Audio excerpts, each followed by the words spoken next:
Mi esposo me hizo creer que era estéril durante años, embarazó a otra mujer y cuando descubrí la verdad, lo destruí con una venganza que nunca imaginaron. Nunca pensé que el primer indicio de que algo estaba mal no sería una infidelidad, sino una sensación persistente de estar siendo observada incluso cuando estaba sola. No hablo de celos ni paranoia. Hablo de pequeños detalles que, en su momento, parecían gestos de cuidado. Mateo sabía exactamente a qué hora llegaba del trabajo, qué había comido, si había dormido bien. No porque yo se lo contara, sino porque él siempre se adelantaba. Decía que era atento. Yo lo llamaba amor. Hoy sé que era control. Llevábamos 7 años casados. 7 años intentando tener un hijo. Al principio fue ilusión, luego ansiedad, después culpa. Finalmente, resignación. Los médicos hablaban en términos vagos. Puede tardar. Cada cuerpo es distinto. No se obsesionen. Mateo siempre asentía, siempre tranquilo, siempre el marido comprensivo que me abrazaba cuando yo lloraba en el baño después de otra prueba negativa. No pasa nada, me decía. Ya llegará. Nunca lo vi desesperado. Nunca lo vi frustrado. Nunca lo vi cuestionarse a sí mismo. Eso debió alertarme. Mientras yo cambiaba mi alimentación, dejaba el café, el alcohol, ajustaba mis horarios, me sometía a estudios incómodos y humillantes, Mateo parecía intacto. Como si el problema nunca hubiera sido compartido. Su madre, en cambio, nunca disimuló su impaciencia. Cada reunión familiar era una prueba. Comentarios disfrazados de preocupación, preguntas innecesarias, silencios cargados de juicio. Yo sentía que mi cuerpo era un tema público, algo que todos analizaban sin pudor. Mateo nunca la frenó. Decía que así era ella. Con el tiempo, empecé a sentirme pequeña, defectuosa, incompleta, no solo como mujer, sino como esposa. Como si mi valor estuviera directamente ligado a algo que mi cuerpo no parecía capaz de hacer. Y Mateo lo sabía. Él siempre supo cómo empujar sin tocar. Fue en ese contexto cuando apareció Laura, no como amante, no todavía, apareció como una coincidencia, una conocida de una conocida, alguien que empezó a frecuentar los mismos espacios, los mismos círculos. Mateo fue quien la presentó, quien la integró, quien habló de ella como alguien, complicada, frágil, necesitada de apoyo. Yo sentí compasión. Eso también lo sabía él. Con el tiempo, Mateo empezó a ausentarse más. Nada exagerado, nada evidente, solo lo suficiente para que yo lo normalizara. Siempre había una excusa razonable: trabajo, estrés, favores familiares. Y yo, agotada emocionalmente,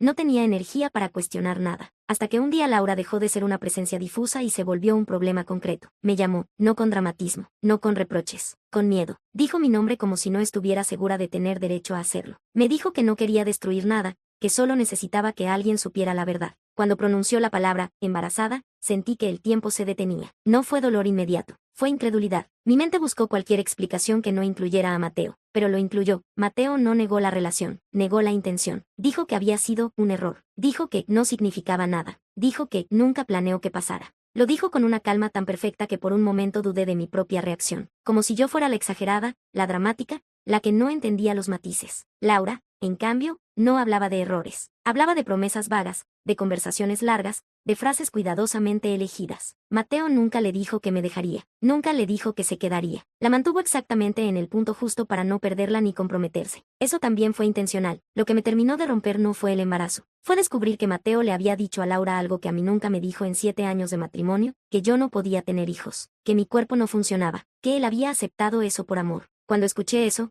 entendí que yo no era solo una esposa engañada, era una pieza. Mateo había construido 2 realidades paralelas con una precisión quirúrgica. En una, yo era la mujer rota a la que había que acompañar con paciencia. En la otra, Laura era la oportunidad que no podía desperdiciar. Y en el centro estaba él, siempre limpio, siempre víctima de las circunstancias. Su madre sabía, no todo, pero lo suficiente. Nunca le preguntó por mí cuando supo del embarazo. Nunca mostró sorpresa. Solo preguntó si el asunto estaba bajo control, como si hablara de un problema logístico, no de una vida. Esa fue la primera vez que pensé que esto no era solo una traición emocional, sino algo más grande, algo planificado, algo que venía de antes. Cuando confronté a Mateo por última vez esa noche, no lloró, no gritó, no suplicó, solo me miró con una mezcla de cansancio y cálculo. No hagas esto más difícil de lo que ya es, me dijo. Ahí lo entendí todo. Para él, yo no estaba sufriendo, yo estaba estorbando. Y esa fue la noche en la que dejé de querer respuestas, y empecé a querer control. Después de aquella noche, nada volvió a sentirse espontáneo. Cada gesto, cada palabra, cada silencio de Mateo empezó a parecerme ensayado,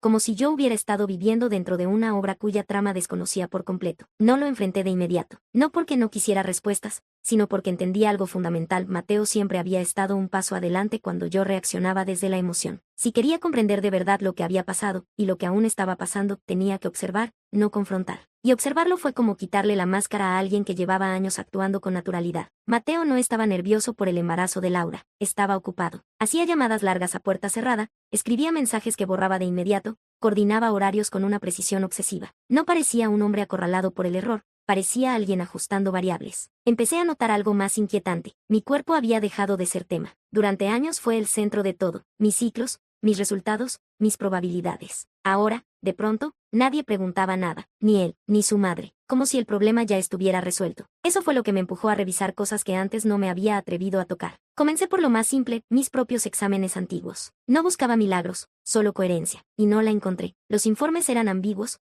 contradictorios, recomendaciones que nunca se siguieron, estudios que se pospusieron sin una razón clara. Todo estaba envuelto en una neblina conveniente. Luego empecé a recordar escenas que en su momento pasaron desapercibidas. Mateo insistiendo en acompañarme a cada cita. Mateo hablando con los médicos a solas. Mateo encargándose de mis suplementos, de mis bebidas, de mis horarios. Nunca fue imposición directa, siempre fue, para ayudarte. Y ahí entendí algo incómodo. Yo había confundido presencia con cuidado. Mientras tanto, Laura empezó a derrumbarse. No físicamente al principio, sino emocionalmente. Me escribía de madrugada, con mensajes largos, desordenados, llenos de culpa. Decía que Mateo cambiaba cuando hablaban del futuro, que se volvía frío, distante, como si el embarazo fuera un trámite incómodo. Él no hablaba de nombres, no hablaba de planes, no hablaba de amor, hablaba de discreción. Fue Laura quien me dio la pieza que faltaba sin saberlo. Me contó que Mateo nunca quiso hacerse pruebas, que cada vez que ella lo sugería, él desviaba la conversación, que decía que no hacía falta, que no quería levantar sospechas, que las cosas estaban claras. ¿Sospechas de quién? Pensé. La respuesta llegó sola. De mí. Mateo no estaba evitando pruebas por miedo al resultado. Las evitaba porque no podía permitir que nada se verificara. Su poder estaba en la ambigüedad, en la falta de certezas, en el terreno gris donde él siempre podía reescribir la historia. Y entonces apareció su madre de nuevo. No para confrontarme, para observarme. Me miraba como se mira algo que está a punto de dejar de ser útil, con una mezcla de cálculo y distancia. Ya no había reproches ni consejos disfrazados. Solo una pregunta, repetida más de una vez: ¿cómo te sientes últimamente? No era preocupación, era evaluación. Fue en ese punto cuando entendí el verdadero rol que yo había cumplido todos esos años. Yo no era la esposa fallida, yo era el escenario controlado. Mientras yo estaba ahí, estable, silenciosa, culpable, Mateo podía moverse con libertad. Podía justificar ausencias, construir narrativas, negociar con su madre. Yo absorbía la presión social que él no quería enfrentar. Laura, en cambio, era el experimento. Si funcionaba, si el hijo nacía sin complicaciones, él decidiría qué hacer después, no antes, nunca antes. Esa certeza me atravesó con una calma peligrosa, porque cuando entendí que todo había sido planeado para mantenerme quieta, algo dentro de mí dejó de doler, y empezó a enfriarse. No confronté, no avisé, no me fui. Hice algo más efectivo, dejé de ser predecible. Empecé a moverme sola, a hacer citas sin avisar, a guardar copias, a observar reacciones. Mateo no lo notó al principio. Seguía viéndome como siempre, cansada, dócil, a la espera de una explicación que nunca llegaría. Pero ya no estaba esperando, estaba reuniendo piezas. Porque si Mateo había diseñado un plan para usar a dos mujeres según su conveniencia, yo iba a hacer algo que él jamás consideró posible, iba a convertirme en una variable fuera de su control. Y ese fue el verdadero inicio del conflicto, no el embarazo, no la infidelidad, sino el momento exacto en que Mateo dejó de ser el único que sabía jugar a largo plazo. La verdad no llegó de golpe, llegó en fragmentos, como llegan las cosas realmente peligrosas, despacio, con lógica, sin dramatismo. Y por eso mismo fue imposible ignorarla. Pedí una segunda opinión médica sin decirle nada a Mateo. No fue un acto impulsivo ni heroico, fue casi mecánico. Necesitaba datos, no consuelo. Necesitaba hechos que no dependieran de interpretaciones, ni de personas que ya no eran confiables. El resultado fue simple, brutalmente simple. Nunca fui infértil. No había diagnóstico definitivo que justificara años de intentos fallidos. No había una causa clara,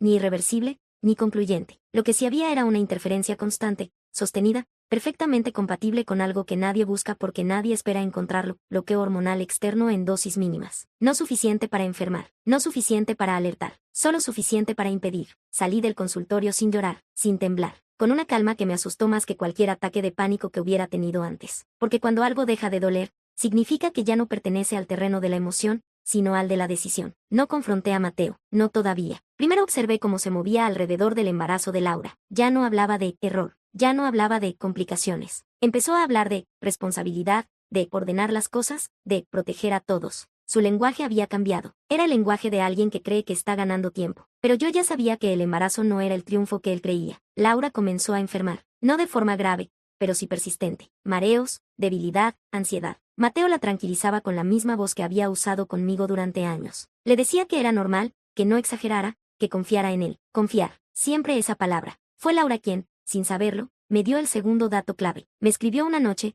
agotada, diciendo que Mateo se negaba rotundamente a hacerse pruebas. Que cada vez que ella insistía, él reaccionaba con irritación controlada, casi imperceptible, pero constante, que decía que no era necesario, que solo traería problemas, que él sabía lo que hacía. Eso fue lo que confirmó mis sospechas. Mateo no quería certezas. Mateo necesitaba ambigüedad, porque la ambigüedad es poder. Si nunca se confirmaba nada, él podía seguir siendo el centro moral de la historia, el esposo fiel a pesar del dolor, el hombre responsable a pesar del error, el hijo que cargaba con un apellido que no podía fallar. Y yo era la pieza que debía quedarse quieta para que ese relato funcionara. Pero algo había cambiado. Desde que dejé de tomar lo que él me daba, las bebidas, para relajarme, los suplementos, para ayudarme, los horarios, para cuidarme, mi cuerpo empezó a reaccionar distinto. No de inmediato, no como un milagro, sino como reaccionan las cosas reales, lentamente, con señales sutiles. Y cuando llegó la confirmación, no sentí alegría, sentí claridad. Estaba embarazada. No fue anunciado, no fue celebrado. Fue un dato más dentro de un sistema que por fin empezaba a revelarse completo. Porque ese embarazo no solo me devolvía algo que me habían quitado, destruía la narrativa central de Mateo. Ya no podía presentarme como la mujer rota. Ya no podía justificar su doble vida. Ya no podía decidir el ritmo de los hechos. Y lo más importante, ya no podía controlar el relato. No se lo dije. Dejé que Laura siguiera creyendo que su embarazo era el centro del conflicto. Dejé que Mateo siguiera moviendo piezas con la seguridad de quien cree que entiende todas las variables. Dejé que su madre siguiera observándome como quien evalúa un objeto a punto de descartarse. Yo sabía algo que ellos no. El embarazo de Laura no era estable, nunca lo fue, y el mío sí. La caída fue silenciosa. Laura perdió el embarazo sin escándalo, sin dramatismo público,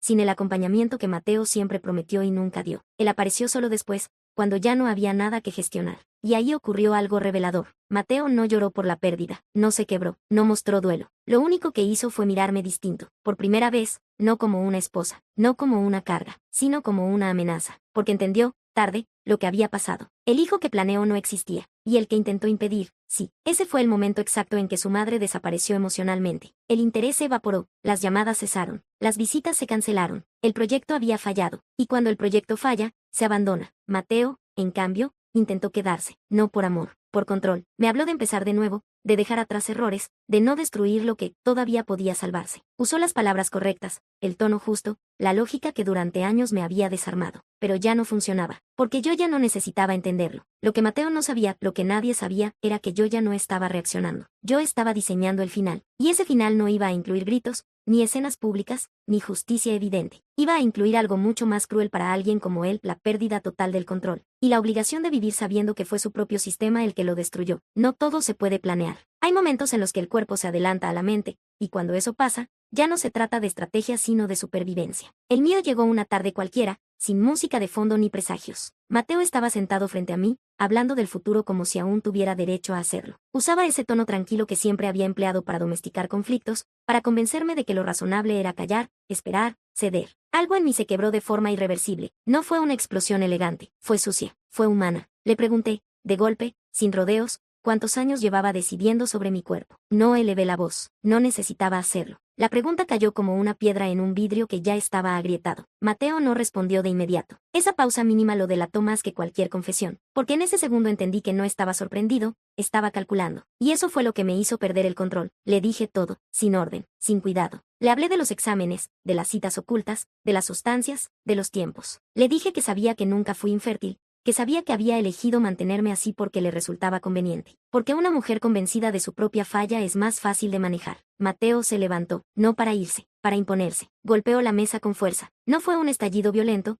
fue algo peor, un gesto de autoridad, de alguien que cree que aún puede intimidar. Durante años, ese gesto habría bastado para hacerme retroceder, pero ya no. Lo miré sin miedo por primera vez, y eso lo descolocó. Intentó negarlo, luego minimizarlo, luego justificarlo. Dijo que lo hizo, por nosotros, que necesitaba tiempo, que la presión de su madre, que el apellido, que la estabilidad. Palabras vacías, usadas como escudos. Y entonces hice algo impulsivo, algo que no estaba en ningún plan. Le dije que estaba embarazada. No lo dije con ternura, lo dije como una sentencia. El efecto fue inmediato. Su rostro cambió, no a alegría, sino a pánico puro. Porque en su cabeza, todas las líneas de control se rompieron al mismo tiempo. El hijo que había intentado fabricar no existía. El que había intentado impedir, sí, y no era suyo para manejar. Intentó tocarme, lo aparté, intentó hablar, no lo dejé. Cada palabra que intentó decir fue aplastada por una verdad más grande. Había perdido. La violencia no fue física, fue peor. Le dije que su madre lo sabía todo, que yo ya había hablado. No era del todo cierto, pero no necesitaba hacerlo. La duda era suficiente. Le dije que había guardado pruebas,